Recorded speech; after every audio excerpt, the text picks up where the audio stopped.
Game na. Sige po, mag-start na tayo. Magandang gabi po muli sa ating lahat and welcome to our Advent Recollection. So brothers and sisters, as we prepare ourselves and celebrate Advent, the holy and solemn liturgical season, we look forward in a special way to the one who has come and who will come again. That's our Lord Jesus Christ. We pray to our Almighty God that He grants us the resolve to run forth to meet Christ with righteous deeds at His coming. As we gather today and open our Advent recollection, we offer our songs to our Lord Jesus Christ, the very source of life, and who gives us eternal life. So join me in singing po, mga kapatid.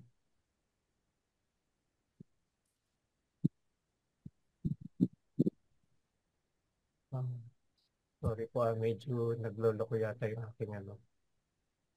I will just share.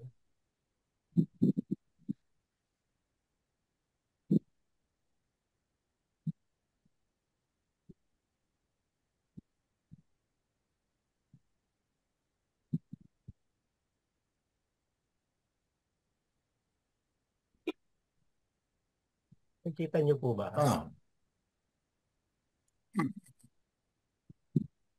Music.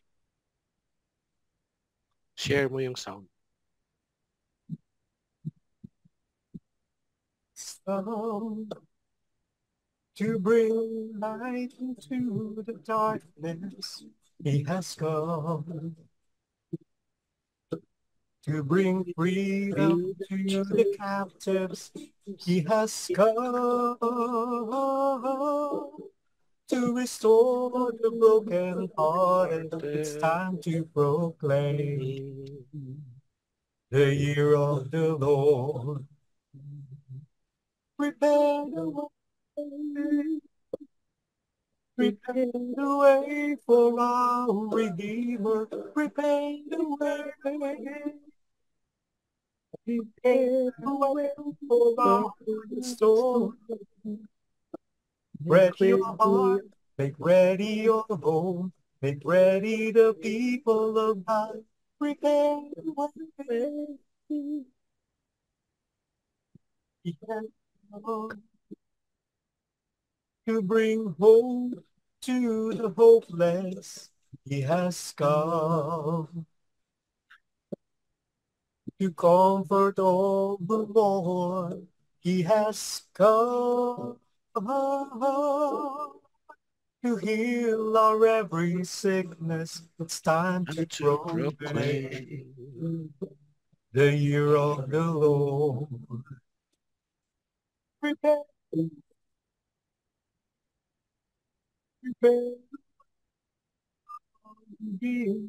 Prepare. Prepare the way for our Restorer. Make ready your heart, make ready your home, make ready the people of God. Prepare the way.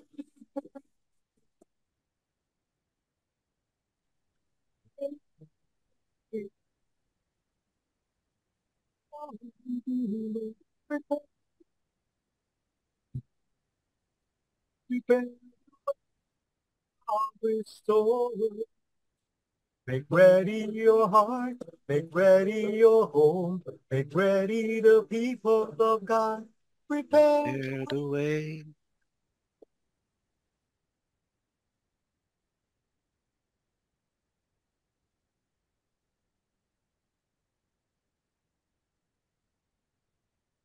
Lord God, you are our strength, our refuge, and our salvation.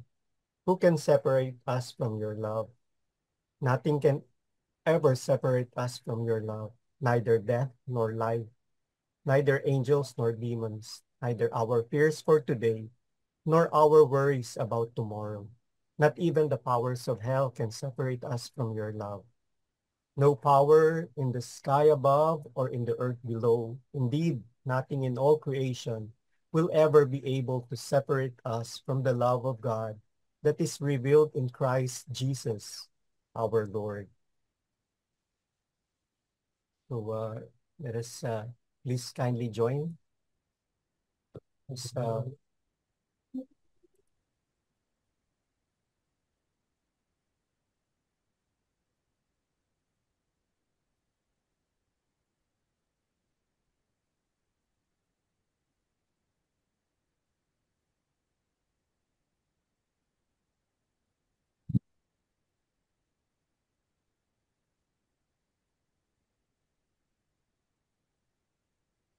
you were the word at the beginning, one with God, the Lord Most High. Your hidden glory in creation, now revealed in you are Christ. What a beautiful name it is. What a beautiful name it is. The name of Jesus Christ, my King. What a beautiful name it is. Nothing compares to this. What a beautiful name it is. The name of Jesus.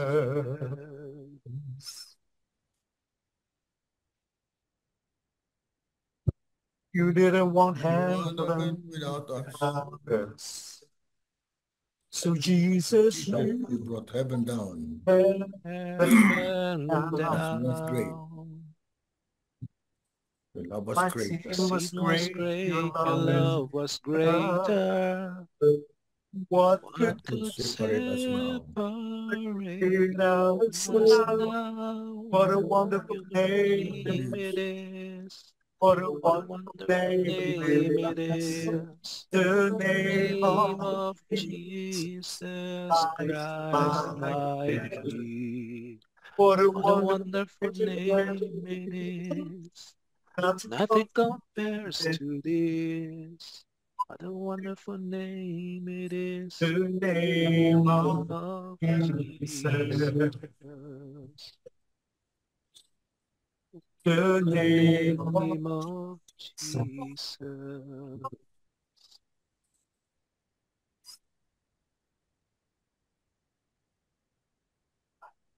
Yes, O Lord God, we glorify your mighty name. We adore you, we worship you, and we praise you, O Lord.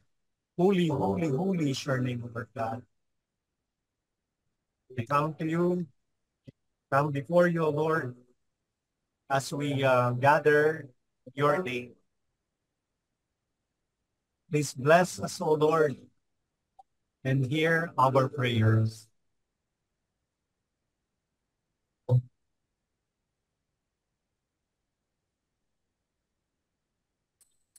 God's open you, the veil torn for silence the voice of sin and parade. The heavens shall roll, the praise of your glory, for you always to life again. You have no rival, you have no equal, now and forever, oh God, you reign. Yours is the kingdom, yours is the glory, yours is the name above all names. What a powerful name it is. What a powerful name it is. The name of Jesus Christ, my King. What a powerful name it is. Nothing can stand against. What a powerful name it is. The name of Jesus. You have no rival. You have no equal. Now and forever, God, you reign. Your sister kingdom, your sister glory, your sister name above all names. What a powerful name it is. What a powerful name it is. The name of Jesus Christ, my King. What a powerful name it is. Nothing can stand against. What a powerful name it It is. is The the name name of of Jesus. what a powerful name it It is. is The the name name of of Jesus. what a powerful Powerful name name it it is. is. The name Name of of Jesus. Jesus.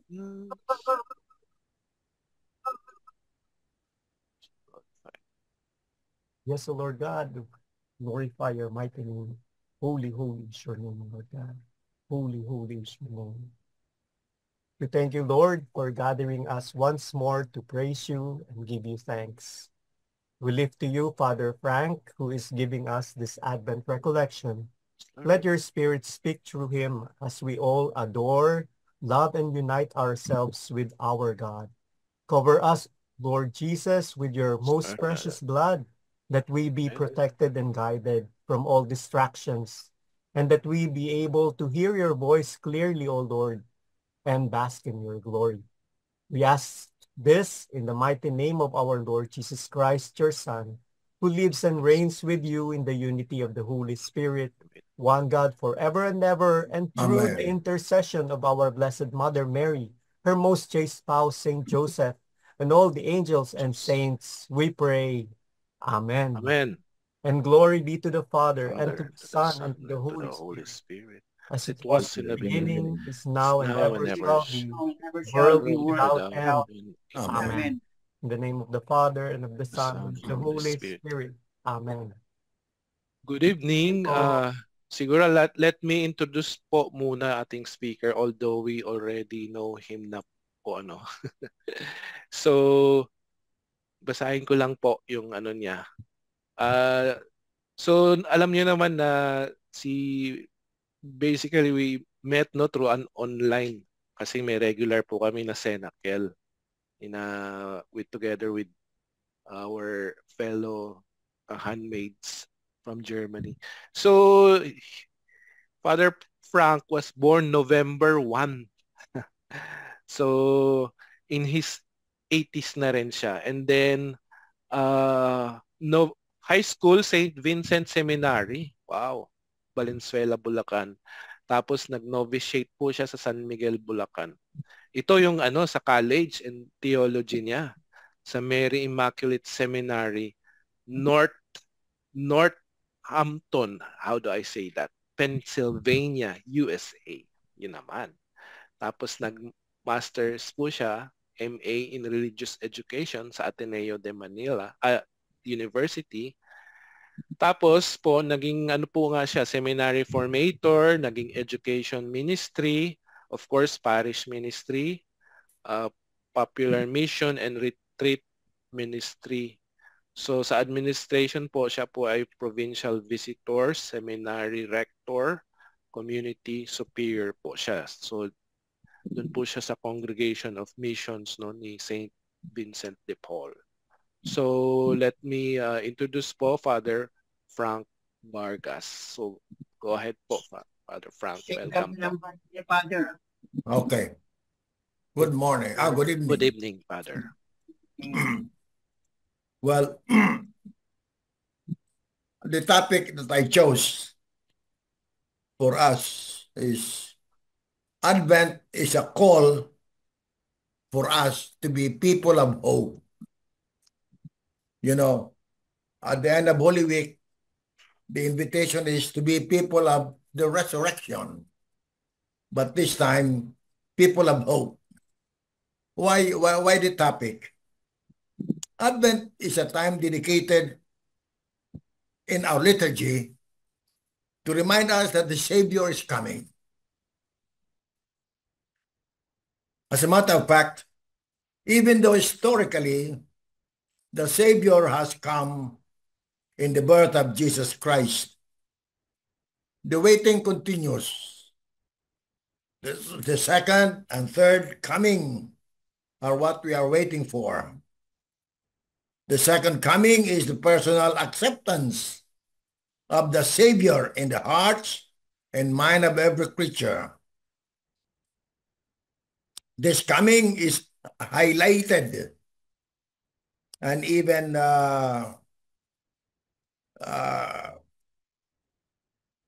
highlighted by the sacraments of initiation and of maturation, baptism, confession, Eucharist, and confirmation.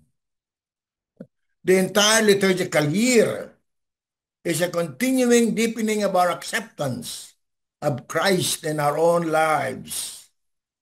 In other words, the acceptance of our Savior is not just mentally and in words, but it needs a translation of the teachings of Christ, creed, code, and cult in our thinking, in our decisions in life, in our attitude in every situation. Briefly, all of us, baptized and unbaptized, need to be able to reach a maturity in which we can say, I live, no longer I, but Christ lives in me. This means a permanent way of life in which what is most important, or rather what is at the center of our life, is Christ. As St. Paul says, nothing will separate me from Jesus Christ our Lord. In the letter to the Romans, he says, what will separate us from the love of Christ? Will anguish or distress or persecution or famine or nakedness or peril or the word? At the moment, we can say many things still stand to separate us from Christ. What is happening in our society today is a very, very clear demonstration that Christ is not yet very much in the center of our lives, and of course, much less in the center of our society. So that's the reason why I thought of talking about the call to be people of hope. I want us to realize that we are all being called because of our baptism to be people of hope. So it's not just to have hope, but to be people of hope.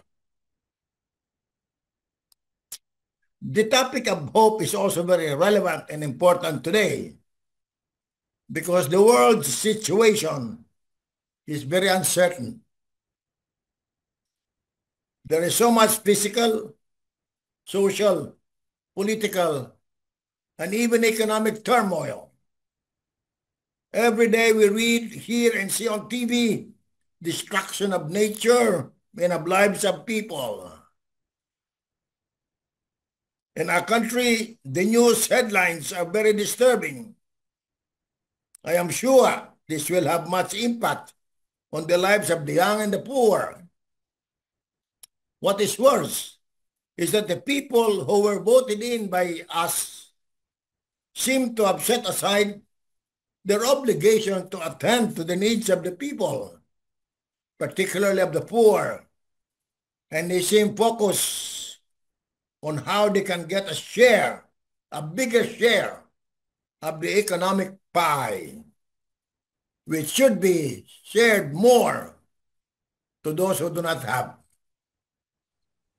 So that is the reason why I thought the topic of hope is very relevant during this Advent.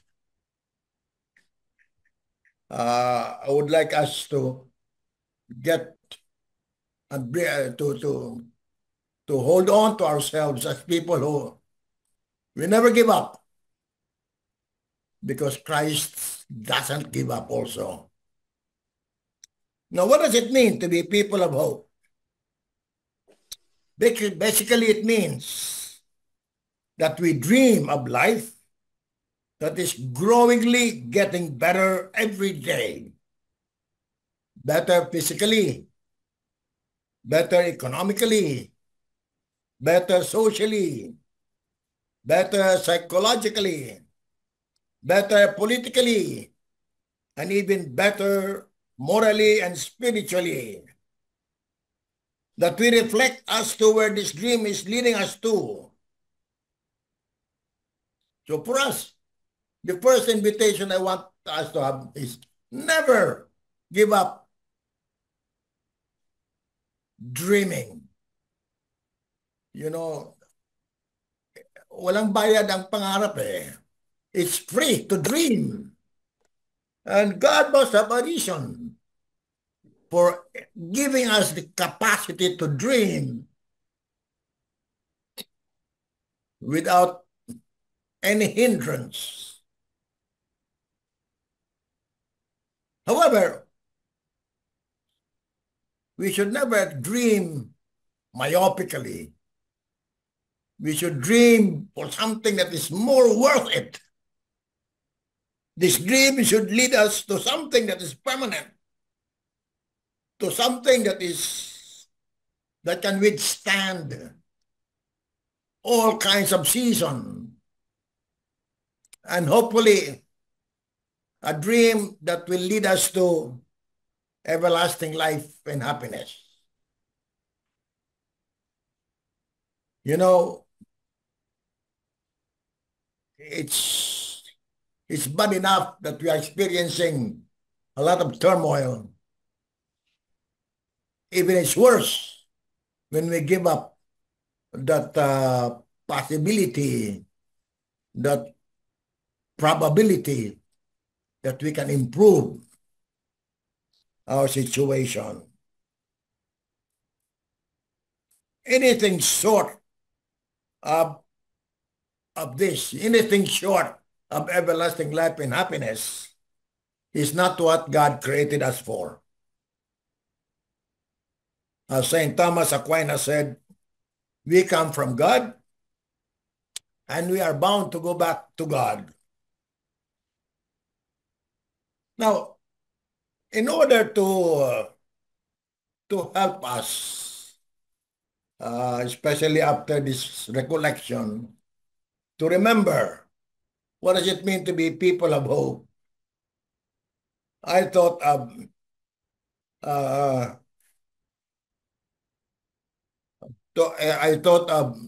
making my talk revolve around the word hope itself. Hope.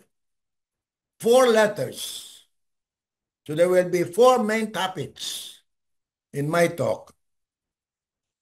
H-O-P-E. I thought it's easier to remember. So the first letter is H. In order to really hope, because in most instances, the greatest obstacle to what we hope for is ourselves. That's why the most important thing is we be humble. Humility. Humility is another word for truth. Humility is another word for being realistic. And the following are the truths about us. We are creatures of God, who is our creator. We are created to the image and likeness of God. This likeness and image had been damaged by both the original and actual sin. But we had already been redeemed by Christ. In other words, the power of the resurrection, which is stronger than the power of sin, has already gone ahead of us. God can expect us to dream for everlasting life and joy in heaven, to be able to acquire this with the grace of Christ. You know, when I say humility, it means that we acknowledge that only God is the center of my life. My absolute value is only God and nothing else. You know, in the Old Testament, whenever the Hebrew people turn to their anitos, they lose many things. And then when they repent and they go back to the only God, then they have better conditions. God restores. You know, if you are familiar with the Psalms, which is a beautiful way of summarizing our history. In the Psalms, we have Psalms of adoration, in which we try to portray to us or to ourselves who God is. God, not only who created us because of his goodness, he created us because he wants to share that goodness with us. He did not create us because he needed us. He created us because he wanted to share. There is so much good in him that he wants to share. He is lonely when he doesn't have people to share with. That's why he keeps creating. I remember during the Great Jubilee year, I was asking God, Lord, why do you keep creating whereas many people are dying of hunger? I know you are not, I know you know what's happening. And the only answer that can satisfy me is because I still need people to experience. There is so much goodness in me. And I want people to share it with. And this is for free. I want to share with so many people. So, that is how, on the other hand, the only thing that God is asking is the covenant. You are my people and I'm your God. The only thing. Very simple. That's why, even in one of the Psalms, it says that God is a jealous God. Not because he's jealous if we have our own gods, but simply because he realizes that we are on the wrong track. We are the loser. When we change our allegiance from the only begotten Son who became man and died for us and rose from the dead for us, if we change our allegiance, we stand to lose. And I think that is what humility should lead us to. Never change your mind. Kaya lang, pride is still with us. Pride is still with us. Imagine our former president calling God a stupid God, you know. How crazy. How pride can eat up people so that they will even destroy anything that has anything to do with the living God, with the risen Lord.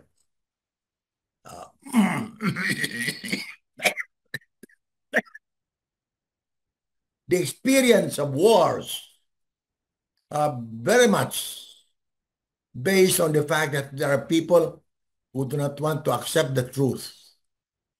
They want to force the truth on each and every one, and not so much to accept the truth.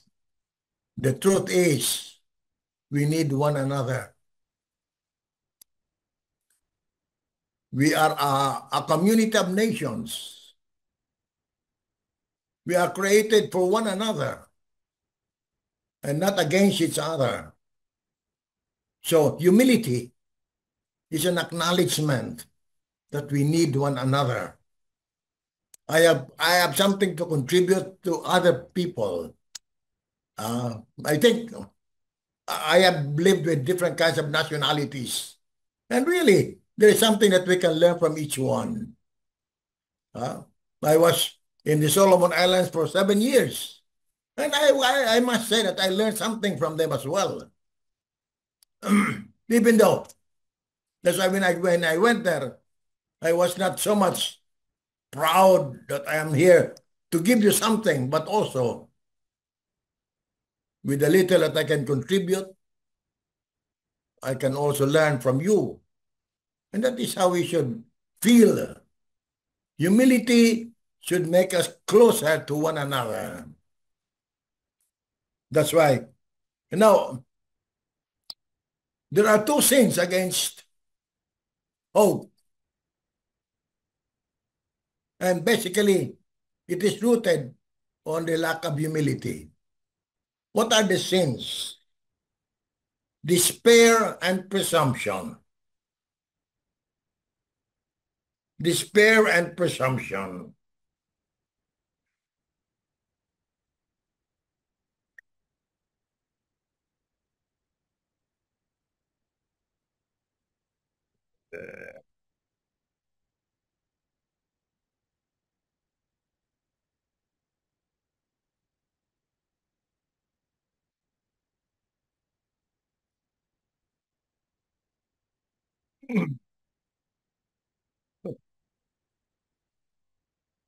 Despair, when we say that there is no more solution to our problem. So we despair. We become desperate. We give up.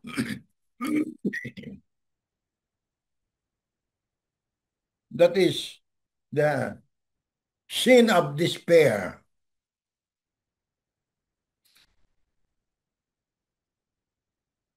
The other one is presumption. Presumption is the opposite. That I do not need God. I can manage on my own.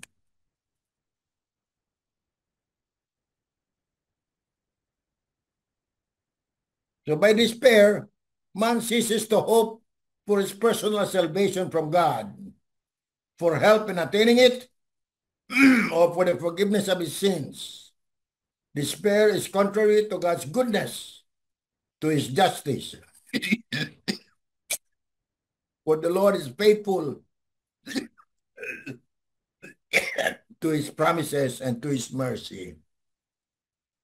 So to be a people of hope means that we are always firm. We are firm with our conviction that God is faithful to his promises. Now, in presumption, there are two kinds of presumption. Either man presumes upon his own capacities. In other words, I can manage myself, hoping to be able to save himself without help from on high, or he presumes upon God's almighty power or his mercy, hoping to obtain his forgiveness without conversion and glory without merit. In other words, it's a sin of presumption when I say, oh, I can sin. After all, I just go to confession. That is sin of presumption. After all, napakadaling. Kalabitin ko lang si Father, I will say, I'm sorry, tapos na. So okay lang naman magkasala. That is presumption. We are presuming. As a matter of fact, in both instances, we are playing with God's good generosity. Despair, we say, I am too heavy for God to take care. God is not capable of taking care of me. That is despair. When I despair, I basically say I basically say I don't believe that God is capable.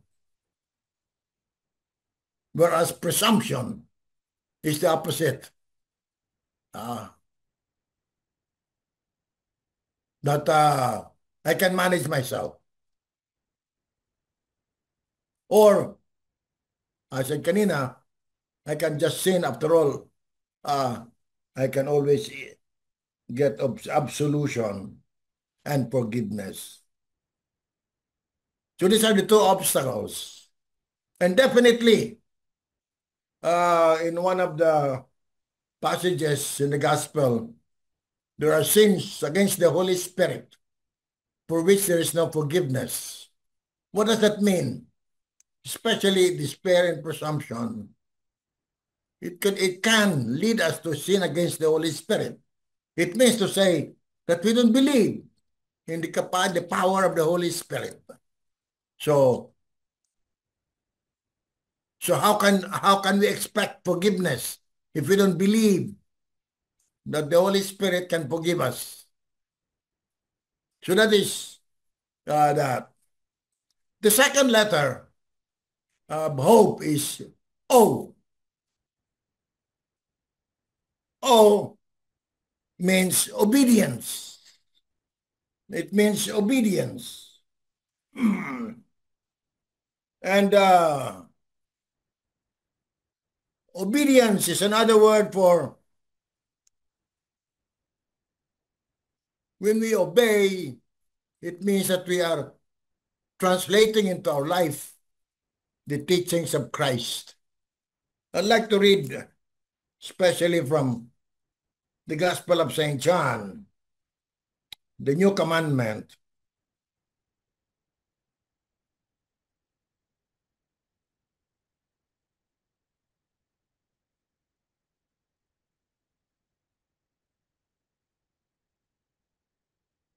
If you love me, you will keep my commandments. And I will ask the Father, and he will be with, and he will give you another advocate to be with you always, the Spirit of truth, which the world cannot accept, because it neither sees nor knows it, but you know it because it remains with you.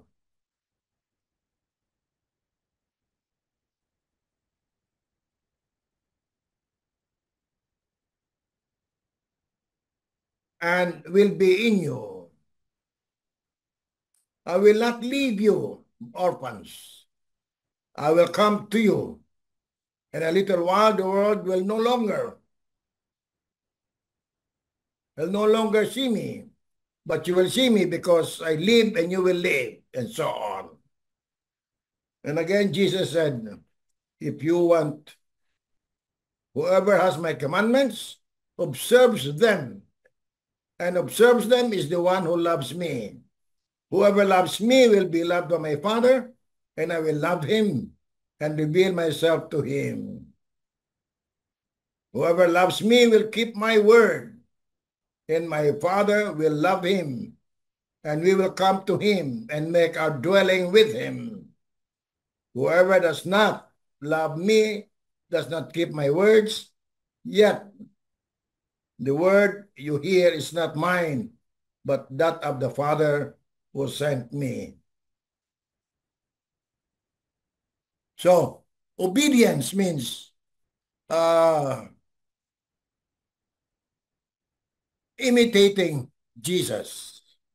Obedience is putting on Jesus in our lives. The problem with us is that sometimes, instead of obeying the teachings of Christ, we think we are better.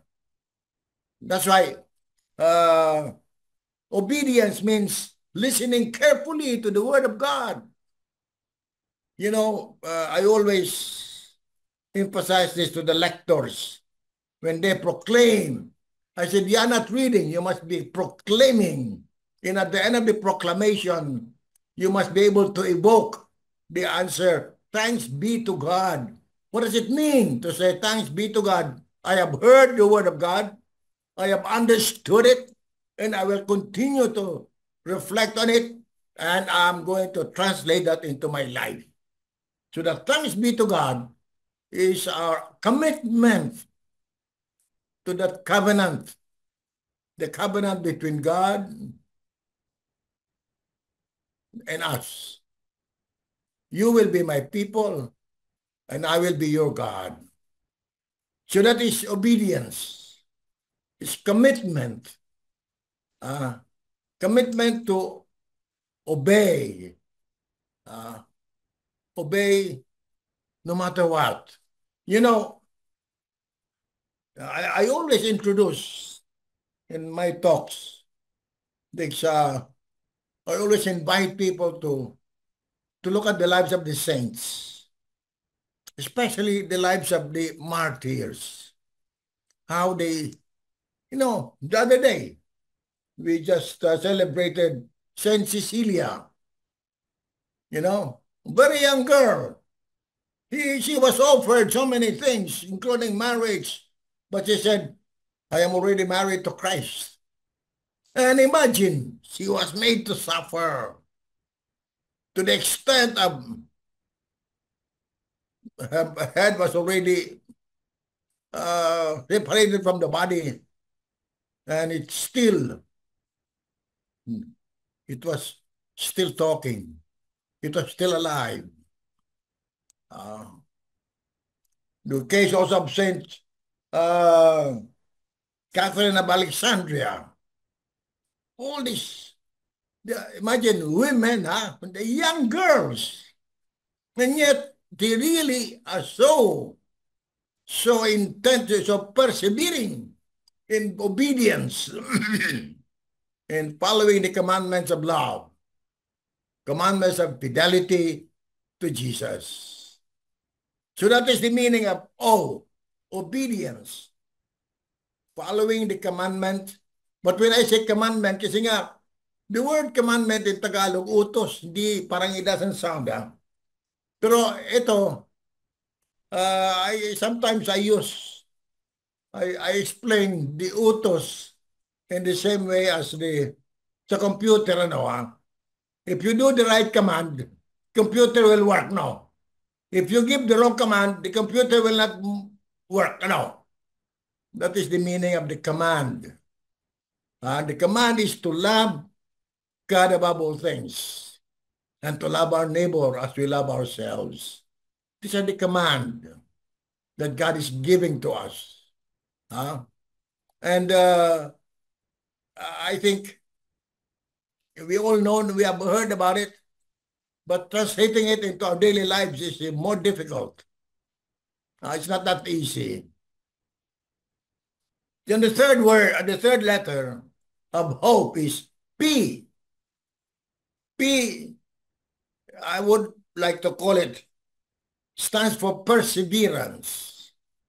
Perseverance and prayer both begin with P. Because perseverance can only be done if we pray. We ask for it. We cannot persevere. We are weaklings. We are weaklings. Easily we are distracted. Easily we are tempted. That's why the only thing permanent in us is change. We are not that consistent in what we do, in what we say, in what we believe. So here, P means that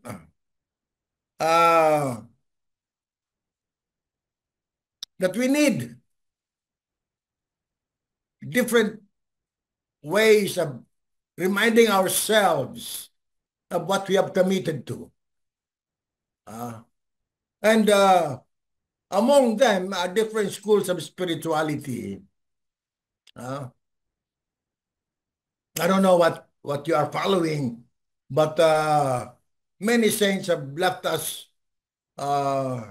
legacy of different spiritualities, no? See, like for example, the the cynical people, they talk about the spirituality of the divine will. Okay. Kami Vincentians, the spirituality of serving the poor. For us, the poor are our lords and masters. And if we serve our lords and masters, surely we will go up to heaven.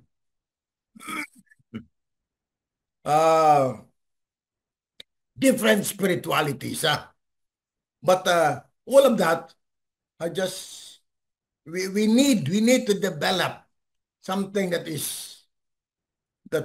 feel comfortable with, and because we are comfortable with it, it can easily become a second nature.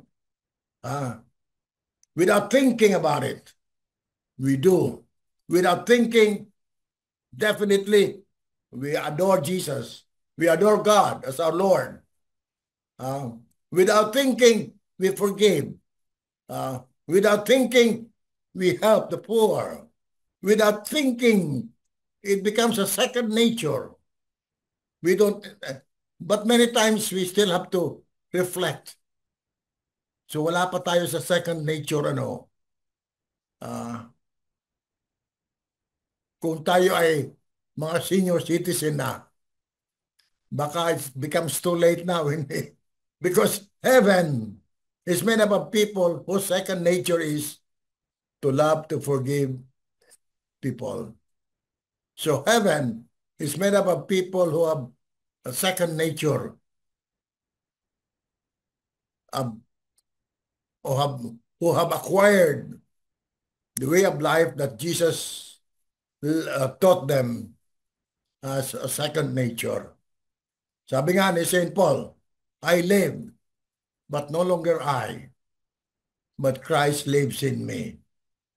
And also, I think it is also St. John, it says, every day I decrease so that God will increase. Now, napakagandang pakinggan. Very romantic, pero in reality, hindi pa tayo ganun at home. Hindi pa tayo ganun ano ba tawag niya sa Tagalog? Gamay. Hindi pa tayo very much at home with it, no. We still have to struggle. Hindi pa bihasa. Hindi pa bihasa. Marami pa tayong mga nabihasa na wala sa lugar. So, pero really, that is my challenge kasi, siyempre, tumatanda na ako. Kung hindi ko pa ito, kailan pa? Life will come to an end, to all of us. And sabi nga, are we prepared? No one, wala pa ako narinig na I am preparing to die. Wala eh. Lagi tayo nagugulat, pag mayroon namatay, nagugulat tayo lagi, and kuminsan, yung namatay, para bang ayaw pa natin payagan, I just learned lately na, for example, when a mother or a father dies, and yung mga anak parang ayaw pa nilang payagan, nahihirapan daw yung patay. Kasi parang hindi buwelo, hindi freedom to go back to the father ay hindi lubos. Na kawawa naman. So to me, that is something that we need to develop, no? Sabi nga ni Saint Teresa of Saint Teresa of Avila, I long to die because to die is to live eternally. But wala pa akong kayo ba? Pag kayo ay tinanong, gusto mo bang mamatay? Sabi natin, wag muna, Wag muna. Pag malaki ang utang, gusto natin kaagad ano. Pag malaking atraso, wala. Pero pag hindi, wag muna. Pag may tinatakasan tayo, okay na yun. Pero pag wala, ayaw. So, P is perseverance.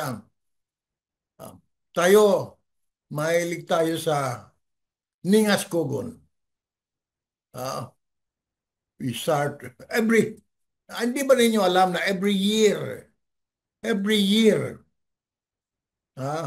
during Lent, Advent, we are being prepared. Prepare the way of the Lord. And then Lent comes in.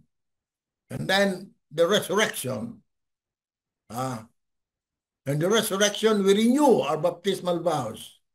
Do you renounce Satan? And we say yes. Pero after renewing our baptismal vows, nakikita ba yan sa atin? You know, I remember when I was again in the Solomon Islands,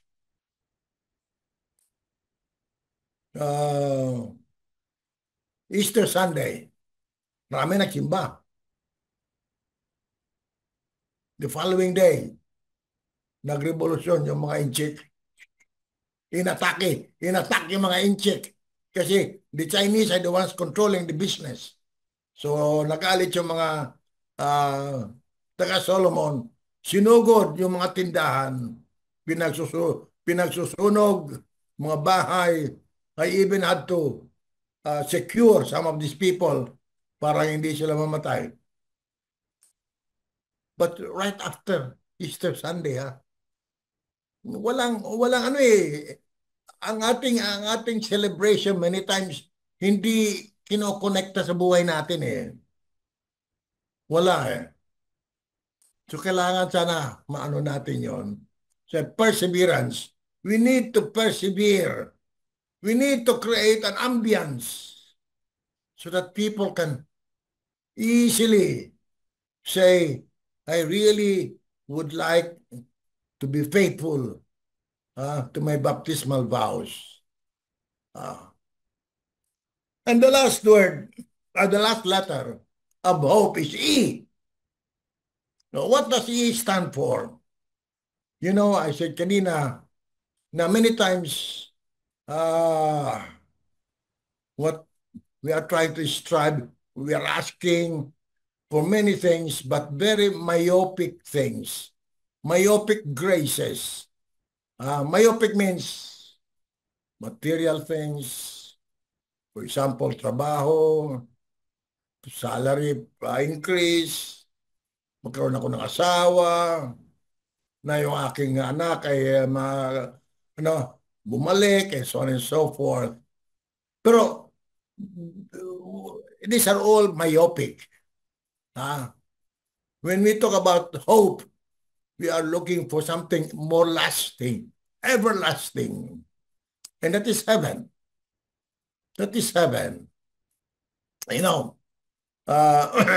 whenever I perform a wedding, I always mention to the people who are there, sabi ko, I think we are all here because we want to wish the couple to have a successful marriage, di ba? Kaya tayo nag-a-attend Sabi ko, I want us to pray for that grace. But kaya lang ako, what does it mean to have a successful marriage? For me, successful marriage is described this way. When the couple, together with their children, when they die, everybody goes to heaven. When one of them fails to join them in heaven, that is a failure in marriage. When the child, one of the children, is not with them in heaven, that is a failure in marriage. When the husband is not with them in heaven, that's a failure in marriage. Not because God failed, but because we have failed.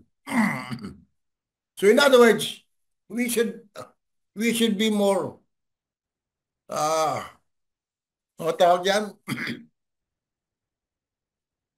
not myopic, no. Near this, Not nearsighted. we must be far distance. We must be looking beyond the horizon, beyond what our eyes can see. And it's good for, especially at this age of ours, to tell people heaven is true and hell is also true. These are realities. Yun ang naman pipilian natin eh. Saan ba natin gusto pumunta?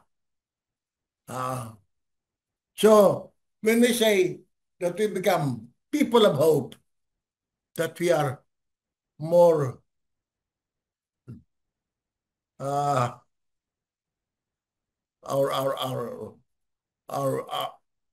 horizon, our vision is much farther, and that is the divine will. It's the will of the Father. Sabi nga ni Jesus, usually this is in the Gospel of St. John. Again, when I say Mass for the dead, minsan ito ang nagiging gospel. I want you to know that in my Father's house, there are so many mansions. There are so many rooms. And I'm telling you that these rooms are intended for you. And I'm preparing it for you. So, that's why nga, I always say, ito lang ang housing na libre. Walang bayad, pero ang bayad lang is na yung ating kaugalian. Kasi pag napunta ka sa isang bahay na hindi mo alam anong gagawin mo, wala ka sa lugar. No. Heaven is for people who are at home with one another. And that is for good. You know? Madalas, tinatanong yan, ikaw ba uuwi na sa Pilipinas for good? Hindi ito ang ating Pilipinas is not ating uuwian for good. It is heaven or hell.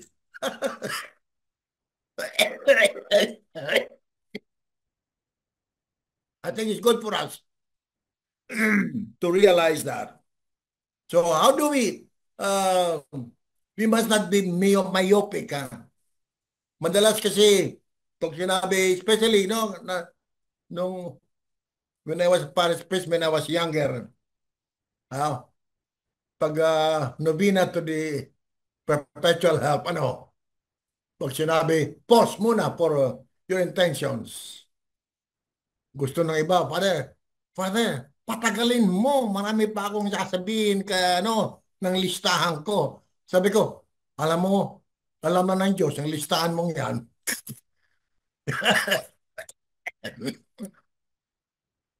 Ang dapat malaman mo, ikaw ba ay sagabal sa mga hinihingi mo o ano? Hindi yung pagdidikta kay Jesus ang mahalaga, kundi na tayo ay hindi sagabal.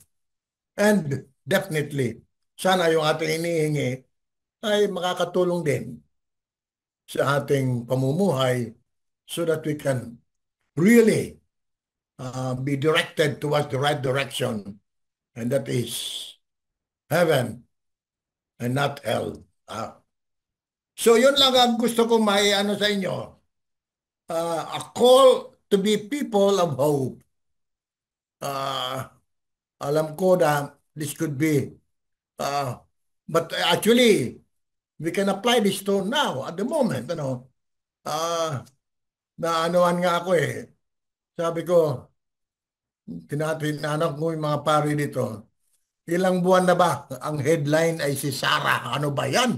Hindi si Jesus. Walang ya. Dapat si Jesus ang na.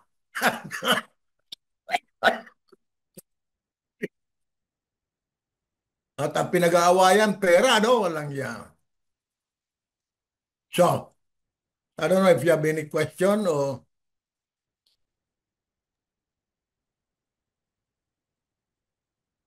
Tapos na po ba, Father? Thank you po. Ha? Tapos na po. Tapos na ako. Maraming salamat po, Father. It's very timely kasi yung ano natin, Brother Alex, no, sa Missionary Families of Christ is also about hope, yung aming team. So it's very, ano po, very timely. Yeah. So, again, ano nga ba yung H? Humility. O is obedience. P is perseverance. And prayer. Everlasting. Everlasting heaven. Ayan. So, sige po, open po yung floor for mga tanong kay Father. Pwede mong tanong na? Sige po, Brother Hector. Father, nasabi mo kanina na a successful marriage is when the whole family goes to heaven. Usually at this time, di ba natin control ang mga pag-iisip ng mga anak natin, and hindi natin mapasunod sa mga, kunyari sa Catholic faith natin, yung mga pagsisimba, pag-upisal, meron silang daigdig, and they don't, hindi nila sa palagay na importante yung mga ganyan. And sometimes kahit na anong porsigido mong impress sa kanila na kailangan yan sa ating panampalataya, ini-ignore lang nila. And ano man gawin mong, ikaw pa ang napapasama. So, how could you say na maging ibig sabihin, failure ang family, even if you try to convince them with all your strength to at least adhere to the faith? Yes. Very good question. You know, kumpisan kasi, nagsisimula tayo too late na eh. Dapat sinimula natin sa simula. Halimbawa,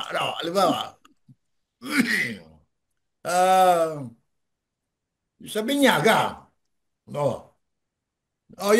yung mag-asawa muna, na before they get married, na sana they are open to each other. Alam mo, isang tanong na tinatanong ko sa mga kinakasal bago sila kasalin. Ano ba ang hindi mo nagugustuhan dito, ngunit ginusto mo bang makisama doon? Kasi yan naman ang lalabas later on no, di ba? So, ngayon pala pinalalabas ko na. So, sometimes kasi tayo nagre-react lang Hindi tayo nagpo-proact.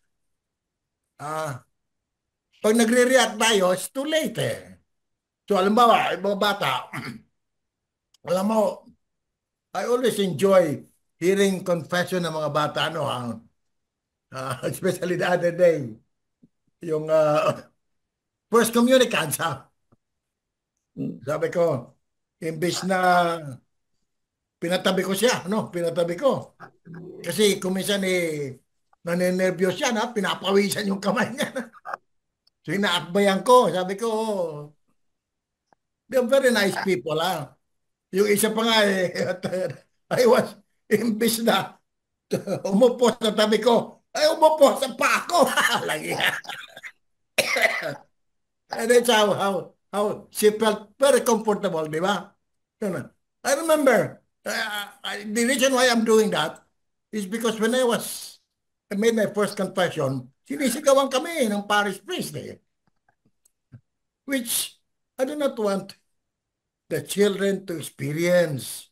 Kailangan yung una experience pa lang ay maganda. Tsaka, sinasabi ako yung mga magulang, huwag naman ninyo sabihin, nandiyan si Father, magagalit yan sa'yo. Wala, ano ba naman yan?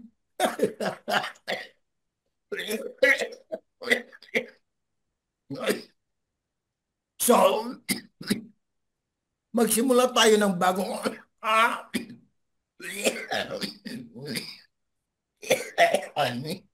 sa simula pa lang. For example, ako, I still remember, when I first had my first communion, I still remember that. No? Sabi nga, huwag kang mangdudura kasi nandiyan pa si Jesus. Ha? I mean, mga bata na very simple eh. Madaling turuan eh. Ang mga may edad na ang mahirap turuan. So, para sa akin, simulain natin sa simula. Many times, we are here to correct, but not to begin correctly. You know? That's why catechism is the most important program. You know, when I was a parish priest, hindi ko pinagmamalaki kung gaano karami ang binibinyagan ko sa linggo. Bakit? Kasi kung gaano karami ang binibinyagan ko, ganon ako kadapat obligado na subaybayan sila, which I do not do. Huh? That's why for me, the catechetical program of the parish is the most. Laging inaalagaan ko yun. The most important program. So hindi, you see what I mean? I hope. Yeah, Yes, Father. Follow-up question lang din po dun sa question ni Father Hector. Now that we know that we have to start it from, From start, baby. start it young, start them young. So, sa simula. But yun nga, like in our predicament, Late bloomer. na yung mga bata and everything, and everything's been said and done. Ano po yung pwede nating magawa? Is just, mere praying enough? Kasi pinakpakita naman natin through our practice of the faith that we, go and hear mass, we do this, we do that, doon sa mga bata. But syempre, they have their own lives dahil mga adults na rin sila and they're all grown-ups. So ano po yung pinakamagandang pamamaraan pa rin to see to it na syempre makasama pa rin tayo lahat sa heaven, yung buong family na sinasabi nyo nga dun sa It's too late. It's too late, bro. No. Dapat, it's too late. Kailangan nung mag-asawa pala kayo, naayos mo na yan. Oo nga eh. Hindi, meron naman yung turo mo, Father, letter P, perseverance and prayer. Wala na yun. It is never too late. In other words, never too late. It's never too late. However, siyempre iba. Ibang pamamaraan. When I say it's too late, sana nasimulaan maaga. Okay? Kasi si Asawa muna. Santa Monica, Father, di ba? Yung anak niya, si San Agustin. 17 years siya nagdasal kay San Agustin. Through prayer. So, that is perseverance and prayer yun. One confirmed the method of doing it. Na na-convert niya si Saint. When I say P, perseverance, we never give up. Yeah. We don't give up. It may be too late now because ideally it should have been earlier. Pero nandiyan na yan eh. You cannot anymore turn back the clock. There's still hope.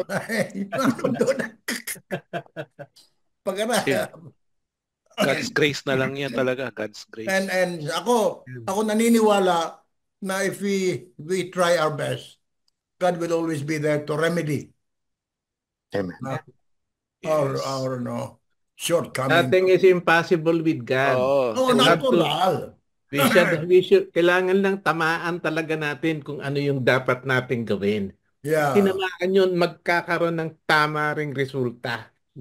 Ito, for example, ako, even though I am a man of hope, pero yung election natin, Ibang usapan yan ba? Ibang usapan eh. Kasi, imagine all my life, ako, my first time I voted was 1969. I was Nagbantay grade na one. ako ng ano. Marcos pa. Nagbantay na ako ng botohan. Nagdamag na. Wala pa rin. Naglulukod pa rin tayo eh. Hanggang ngayon. Nako. Still the same. I mean, ako, hindi na ako maasahan dahil may edad na ako, Dok. Hindi ko na kaya magpuyat. Pero, I'm still, in other ways, I can still contribute. You know, for example, telling people how to choose and all that kind of thing. Kailangan yung mga kaya gawin. Oh, so, we should never wash our hands. There is always something that we can do, and that we should not let it go. We should not let go of that opportunity. That's why we do not cease praying, Father, na hopefully the Philippines will rise from all this. Oo, hanggang hope na lang tayo. Puro hope na lang. Wala lang magagawa eh. Hope na lang talaga. Hindi naman. Hindi, mali din yun eh. Mali din. Nasa presumptuous Hindi ba? yun. Nasa tao. Di ba sabi natin, nasa Diyos ang awa, nasa tao ang gawa. Nandiyan pa rin ang awa ng Diyos. And then you must be realistic na ang nagagawa natin eh, kaya wala very, very little impact. We can always improve, no? We can always improve. So to me, neither do I give up. Okay po. Maiba ko, Father. Sige. Balik po tayo sa Advent. Kasi yung mga nababasa natin ngayon, end of times, nakakatakot, di po ba? Si Jesus mismo nagsasabi, kakagulo ang langit at lupa, kung ano-ano. Nakakatakot, di po ba? Sabi nga, talagang ay, hindi ka sa mga mangyayari bago dumating ang pagbabalik. Yeah, well. Okay. So ngayon, talaga po bang darating yung ganoong hinagpis o yung kahirapan na darating po ba talaga yun? O tayo binabalaan lang? Darating. Para bang yung mga bata, sabi natin sa mga bata, mga anak natin, dahil masyadong malikot, huwag kang malikot, bibigay kita sa Bombay. Titino yung bata, baka ganun lang ang gustong gawin ng Diyos. Hindi bolero ang Diyos. Hindi naman sa bolero. Kaya lang, yun yung paraan para tumino tayong lahat. Darating yung panahon na tayo ay titino. Kaya nga magkakaroon tayo ng bagong heaven and earth. Kasi karon, pero kailangan makarating sa katinuan. Kailangan tumino. Yun kaya nga po, hindi sila para bang ang tagal na natin hinihintay yung pagdating, hindi palagay matagal na hindi darating yan. Hihintayin mo nang tayong lahat ay tumino nang wala nang salbahe dito sa lupa. Parang ito na magiging langit na. You know, actually, yan ay ang pinagtatalunan eh, yung end of the world, Opo. End of the world. Pero, ang mahalaga, the end of my world. Kamatayan ko, yun ang dapat intindihin ko. Yun. Yun ang intindihin ko. Kasi for all purposes, that is the end of my world. Okay? Now, yung sinasabi na kung anong mangyayari sa the end of the world, yun ay wala naman pagbabago na yan eh. Wala na pagbabago. Kung halimbawa, you end up in heaven, sa heaven ka pa rin. Hindi mo na mawawala yun. If you are in hell, nasa hell ka na rin at the end of the world. Ganon pa rin. So that's why, itong mga kasi, ang tawag kasi niyan eh, mga millenarist, yung pampatakot eh. Millennium. But actually, for me, it's a waste of time.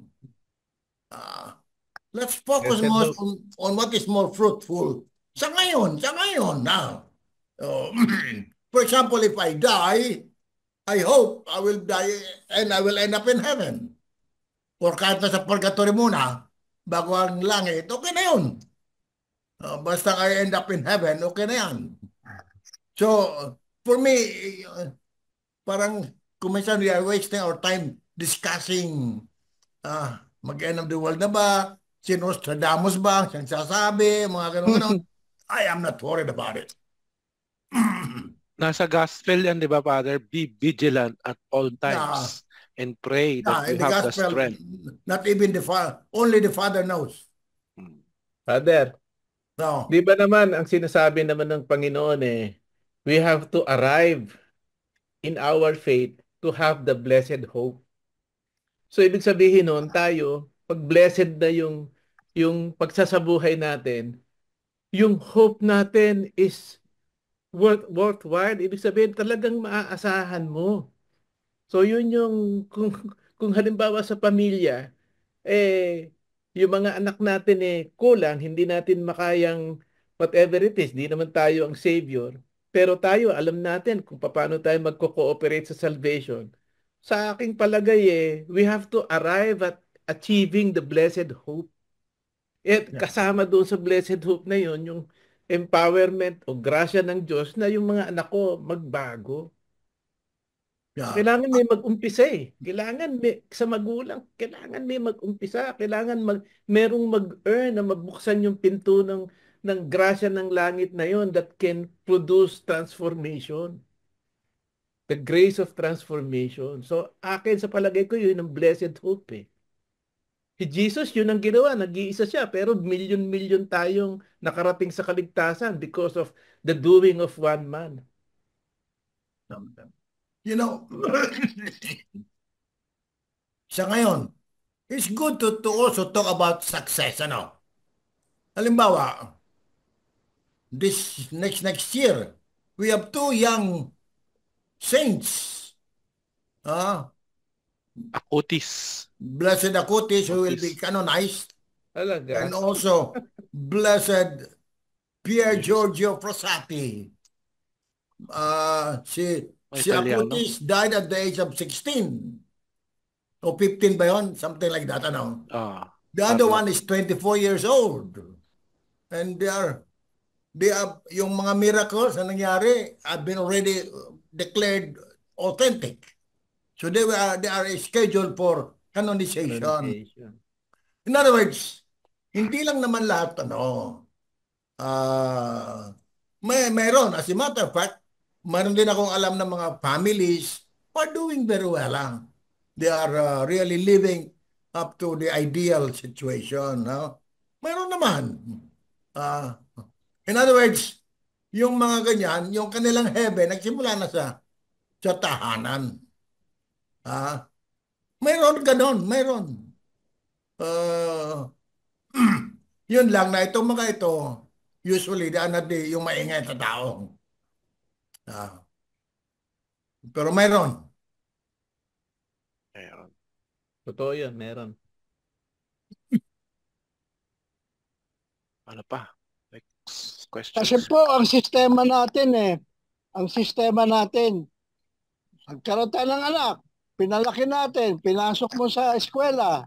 So, tapos na nila communion na sila, confession. Pagkatapos nun, ay pipilit natin, ipasok sila sa eskwelang maganda para pagka sila nakagraduate, magandang trabaho. Hindi naman natin itinuro yung yung pagiging tunay na Kristiyano Tama. Totoo yun. Yun ang problema. Totoo yun. Usually, ang iniisip natin, dito, yung mga graduate dito, kumikita na malaki. So, awa na lang. Sa Lasal, sa UP, dapat. Totoo talaga. Totoo yun. Oo. Mabuti pa nga yung iba. Meron silang, school, para sa mga bata. Yung mga sa protestante, yung mga bata, pinapasok nila doon sa, habang sila nagwo-worship, yung mga bata, may Sunday school. Yun, dapat ganoon. Hindi yung grade 1 hanggang grade 6, puro lang aral-aral ng academic. Walang itinuturo tungkol sa sa ating Catechism. pagkakatoliko. Yeah. Catechism. Dati nga merong catechism meron nagtuturo mga taga St. Teresa's Ngayon wala na Meron naman. Dapat kasi Meron. tayo mga tatay, kayang-kaya nating gawin yun. Yun. Tayong yung mga tatay nga tayong mismo. magulang. Kailan marunong yung mga- tayo noon. Opo, tama yung mga tatay. Dapat binigyan tayo ng priestly power, di ba? Prophetic power, priestly, kingly power. Pero asan yung mga tatay natin? Nagiinuman doon, nagsasabong. Alam mo, pag nag-aana ko ng first communicant, bago mag-communion, tinatanong ko yung mga parents. Ang mother nandoon, yung tatay wala Yun. Sa trabaho. Trabaho ko na Mabuti kung wala nasa- niya. Sabi ko mabuti nga, kung- alin ba mas mahalaga? Yung anak mo o yung trabaho? Anak. Asawa niya yung trabaho. No, Yun, mabuti nga. marami talaga pwedeng gawin Maraming pwedeng gawin, maraming pwedeng it takes individual initiative, maganda rin. Oo. Pero mayroon nangyayari, Oo. Okay. Beautiful, Alam mo, Father. Salamat. Catechetics has always been my line. One time I was the catechetics director of the Archdiocese of Manila. So I have always been very much for me it's very important yung catechesis sa public school. Sa ngayon, I am handling 4 congregations. Tinutulak ko sila sa public schools. Yun. Ganda yun. Dito sa Paris po namin, wala nang katikista. Dati meron 2, ngayon wala na po. Nasaan na? Dapat siguro, Brother Tunji, mag-catechism ka. Yun. Hindi, lumapit kayo sa pare and then magtanong-tanong. Kasi sa parish namin active ang mga catechist. Kailangan din mga initiative ninyo, ganon. Opo. Yan po ang trabaho namin dapat ngayon, LCSC. Live Christ and Share Christ. Yan po ang mission ngayon ng Missionary Families of Christ. Lalo na mga servant, mga astig. Share ko lang po, while I was in Riyadh, nung nag-work pa po sa Riyadh, I used to be a catechist. Member ako sa CCB, Fraternity of Catholic Doctrines. So we teach yung mga children po ng mga nasa communities din. So yun, nakaka-receive sila ng instruction. Kasi nga, iba po ang ng Middle East Dahil we cannot profess the faith public. So underground po lahat yan. Yeah. So medyo challenge doon. Mabuti hindi ka pinugutan ng ulo. Siyempre, binigyan naman tayo ng wisdom ni Lord So, we have to take caution. Caution din talaga. So, pero maganda pong isang development sa synod kasi tinutulak nila na i-ordinanda yung mga babae, mga deacons. Hindi natuloy yan. Pero, ang lumitaw doon sa kanilang discussion is the importance of catechists. Talagang I was very happy to read about that. Sino ba yung saint na na servant of God ngayon sa Taguig? Katekista yun, si Lokring ba yun? Oh. Ano ba nga pangalan niya? Yung babae. Di ba? Katekista siya. Servant yung isang katekista from Pasig. Servant of siya, yung pangalan. Libertad. Ayun, Caloring. Si Caloring. Pero the importance talaga ang katekista. Very important. Pag pare talaga bigyan sila na kayo pwede kayong mag-support. You will finance, halimbawa, yung allowance ng katekista. Kayo. You can suggest. And you will not regret doing that. Meron na Malaking po tulong yan. meron na po kaming Gideon. Doon na po kami tumutulong sa aming mga misyonaryo. Oh, pwede naman. Ano naman. Oh. There are different ways. There are different ways. But, Tanto yung sabi nga, katikista. the harvest is great, but the laborers are always lacking. Tama. Okay. Father, maraming salamat po talaga at marami po kaming napulot ngayong gabing ito. So, never give up. Never give up. Yes. Father, pinalakas niyo ang loob namin. Perseverance Pinalakas and niyo ang prayer. loob namin. We will be much bolder now. You are never too old. Kaya po, ang team po for next year ng aming community, ng Missionary Families of Christ is Hope Abounds. Yeah. So, Father, ilang taong ka na po? Magkaedad kayo. 81 pa lang. Mas matanda ka pa, Brother Tonying. Ha? Mas matanda ako kay Father. Oh, yeah. classmates sila. 56 years na priest na ako. Wow. Pero mas matanda. Birthday ngayon ni Father Roland, di ba? No, Happy birthday to Father 80, Roland. 85 85 siya, 85. Oh, Wow. Ang galing naman. baka may handaan dyan. Hmm. Oh, Okay. May mga tanong pa ba? About humility o Wala humble na ba tayo lahat? O may pride pa? Diyan pa yung pride. Nagtatanong lang Battle talaga yan hanggang si until the Brother end. Charles. Father, may tatanong ako, Father. Sige. Father, you made mention kanina na we have to Father approach the priest kung kailangan namin ng tulong nila. Kasi our purpose now as missionaries is to reach out sa mga laylayan Hmm. at magbigay na rin ng simple catechism, Hmm. the Live Christ, Share Christ, which is a full gospel. However, sa experience namin for the longest time, we started 2012, it seems that many of the parishes or parish priests reject us. Hmm. The only reason is why, puno na yung kalendaryo na yan and they have so many programs. In alignment doon sa ating missionary life, the programs ng parish, they have mandated organizations na punong-puno na. So hindi ko lang maintindihan, Father, since marami namang mga communities at iba-iba naman po ang ibinibigay. Not all the opportunities are given to those who want to really help the parish. If you can give us parishes who needs our help and our services, we will gladly help them, Father.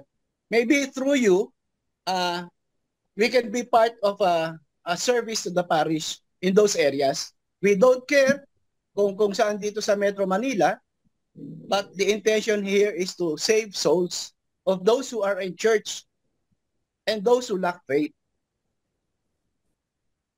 Well,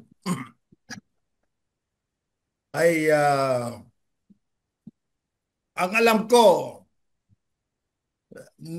there is always shortage of catechists. Hindi lahat. There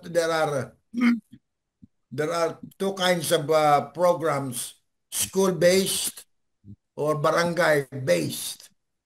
Yung mga hindi nag-aaral sa barangay. Actually, during the pandemic, saradong mga school. So everybody was, when I was in Pangasinan, lahat sila tinuturuan sa barangay chapel. Yung mga bata, kasi walang pasok So, I really don't know. Siguro, we can talk about specific. Kasi, like for example, dito sa parokya ng San Vicente de Paul, ang dami-dami dyan, walang Diyos. Ang dami-dami piling lapitan. Kahit na yung mga chapels, pwede rin. Yung mga chapels na minimisahan, Siguro, magkaroon kayo ng parang volunteer na after the mass. Gather yung mga bata. Father, sometimes kasi para makapenetrate kami, ang motto ko na, Father, use your connection para wala kang rejection. So I always use connection. Looking forward for those people na kilala ng pare. Otherwise, pag hindi ka kilala, we will be rejected. Right now, we are very strong in the publics, most especially in the military, in the jails. However, we are very weak, sad to say, sa mga parokya po. Kasi nga po, mas nauna yung mga programa po ng simbahan. Sa ngayon po, nalilito ako, what should be the mainstream or the purpose of the church of the people, of the church? Will it be evangelization? Will it be catechism? Or will it be yung mga programa ng simbahan as calendared by the church? Catechism is evangelization. Alam mo, I had to begin a new parish, so we had no parish church. But even though I was raising funds for the parish church, I never neglected the catechism ng mga bata. Never. Sabi ko nga, mas mahalaga ito eh. Kahit na magtayo ako, wala naman tatao sa simbahan, huwag na. Kailangan. Totoo po yun, Father. The church is people. Yes. So in the building. Kasi po, Brother Tom, Father pa, kasi po, yung ibang mga parishes, meron silang programa, meron silang PREX at saka BEC. Kaya kung minsan ayaw nilang tanggapin yung aming LCSC. Well, siguro, let me say, actually, yung PREX, halimbawa, PREX is just an invitation. After the PREX, they're supposed to join different groups. BEC. Yeah. That is what the PREX is all about. And I'm sure there are people bilang catechist. Ako, natitiyak ako dyan na parishes need catechists. I knew the whole archdiocese. I knew that before. And up to now, I'm sure. Kasi nga, I am handling 4 congregations. Ang kanilang is public school. Sabi ko, go ahead, you go there. Ang daming kailangan turuan eh. So, there is no shortage of people that we can. Ang ano lang yan, siguro, is, let me see, siguro, yeah, through another lay person na medyo pinaniniwalaan ng parish priest, through that, pumasok kayo. Ang Father, ang na-observe ko, 2 bagay lang para ma-push yung mga program na to na talagang para sa laylayan natin, especially those unchurched. It's either palitan yung current pastoral council officers or papalitan ng pare. Alam niyo, Father, marami kasing pare ako nakausap. Pag nag-iikutan na yung mga pare, sasabihin sa akin, bagong lipat lang ako sa parokya na to. Pero sabi ko, I don't understand. Bakit ganito ang kanilang pastoral council? Ano ginawa nung nakaraan na pare? So he was surprised kasi ang decision, hindi na halos talaga dapat ang decision is communal. Parish priest at the same time yung pastoral council. But in many cases, yung pastoral council lang nasusunod kasi parang sila na yung humahawak sa parokya talaga. Yung mga pari tuloy na gustong makatulong kami, nawawalan sila ng boses. Kasi nire-reject noong mga organization na iba na makapasok pa yung ibang community. Parang gusto nila, parang sasarilinin nila. Binabakuran. So, ganun po nangyayari. In other case naman, like for example, alam ko naman na may ibang parish priest na kakilala ko, meron siya sariling programa na sinusunod. Kaya pag kinausap mo, definitely, no? Kaya ang ginagawa namin, Father, basta't kami, ino-offer lang namin ang services namin kasi wala naman pong kawalan sa amin. Kung hindi kami tinanggap, sila ang may kawalan. Pupunta kami sa iba para i-offer yung aming services upang makatulong sa mga ating parishioner. Pwede, lumapit kayo sa sa obispo. Father, the same din eh. Kasi ang obispo po, Father, may mga nilalapitan kami, may kakampi kami, meron hindi. Kasi ang mga obispo po, Father, meron silang kanya-kanya community hawak eh. Meron din naman kaming obispong hawak na spiritual director kami. So, hanggang doon lang tayo. Kasi sometimes, may favoritism din sa isang community ang obispo. Hindi kayo pwede kasi ito yung aking intindihan naman po namin yan, Father. Kaya lang, ang nakakalungkot, yan yung reality ng buhay ng isang misyonaryo. So, gaya nung sinabi niyo po, hope, umaasa kami, perseverance, talagang through prayer, umaasa kami na kung saan man kami dalhin, siguro that is God's plan for us. Yeah. Tama po. Kung saan tayo dala ng Holy Spirit, doon na lang tayo. Si Sister Lina yata nagtataas po ng kamay. Maybe she wants to ask a question. Father, pag meron kayong alam na kailangan ng tulong namin, services, si Brother Jerome po ang aming PFO, head ng ng Missionary Families of Christ Servants. Siya po yung head ng PFO. At i-text nyo lang po si Brother Jerome para makarating po sa amin. Tutulong po kami. Sige. Okay. Lina, you want to say something po? Talina. Opo. Guten Morgen. Guten. Hindi naman siguro simba. Chappy.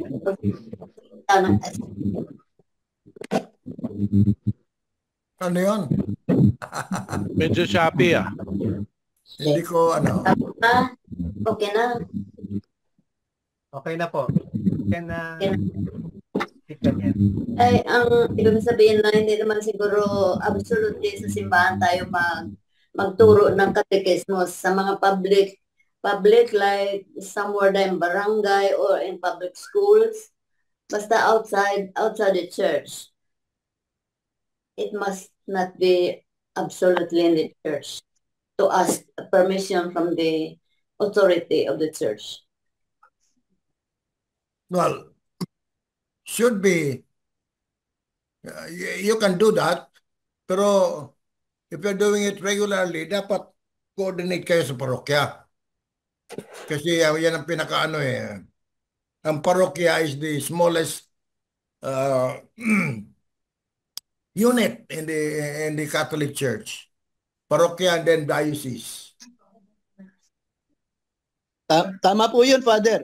Like for example, kami po, kagagaling ko lang po ng Santa Rosa, Laguna sa BJMP, kauwi ko lang po. Lahat po ng coordination ng aming mga seminar, lalong-lalo na ako sa publics, like military, PNP, mga BJMP, Bucor, coordinated po ito sa kanilang chaplain, regional. So alam po ito ng chaplain, national chaplain ng BJMP. Sa police naman po, alam po ito ng regional director chaplain ng PNP. Coordinated po. Kaya nga, malakas po ang servant sa evangelization pagdating sa publics, even sa mga universities, schools, pati sa barangay. Mahina po kami sa parokya.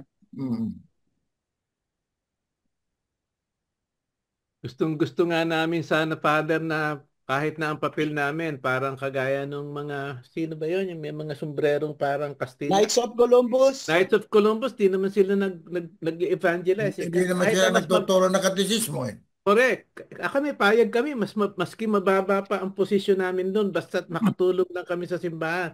Makapasok kami doon at mai-represent namin. Sayang kasi yung aming kakayanan Pero hindi nagagamit sayang. So kami, ginagamit na.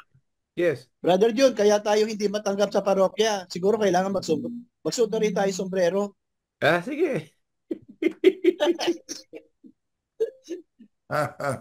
Sige. Knights of Columbus. Anong Knights of St. Joseph. Knights of St. Joseph.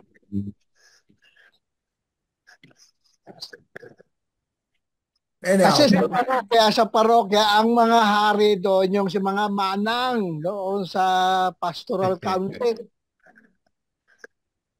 Yun ang ligawan natin, yung mga manang. Yung mga byudo lang natin ang pwede manligaw. Pero kung byudo ka at may girlfriend ka, huwag ka naman ligaw.